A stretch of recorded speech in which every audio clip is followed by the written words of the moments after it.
Dobra večer, dobili ste HZZO, ovdje Hana, virtualni asistent. Kako vam mogu pomoći? Dobro večer, ja imam dva pitanja. Kćer mi je završila upravo fakultet sa 16 godina i sada ne znam da li se mora javiti nakon završetka fakulteta ili se može javiti tek nakon 18. godine. To je prvo pitanje, a drugo pitanje, ja bi trebao otkazati svoj termin u bolnici u Vinogradskoj koji imam zakazan za sutra. Da li mogu to s vama? Trenutno vam mogu pomoći samo oko obveznog zdravstvenog osiguranja.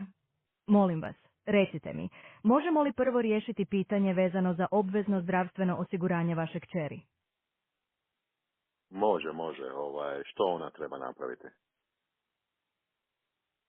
Nakon što vaša kćer navrši 18 godina života više ne može biti osigurana kao član obitelji osiguranika.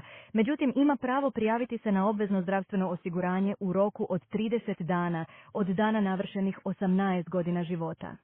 Ako je redoviti učenik srednje škole ili redoviti student, može zadržati status osigurane osobe do isteka školske godine, odnosno završetka akademske godine u kojoj je završila redovito školovanje, ali najduže u trajanju od ukupno 8 godina.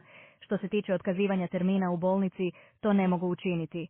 Trenutno nije radno vrijeme, ali sutra između 8 i 16 sati mogu vas prebaciti agentu koji će vam pomoći otkazati termin. Želite li da vas prebacim sutra?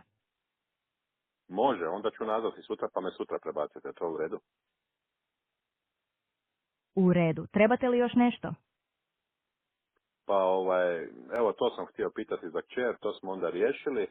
Sada ne znam, ne treba onda ništa sada sa 16 godina raditi, već samo nakon 18. Tako je.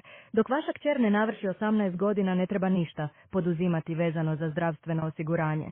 Nakon toga trebate se javiti u roku od 30 dana od njenog 18. rođendana. Postoji li još nešto u vezi s čime vam mogu pomoći? To je to, ništa, doviđenja. Doviđenja.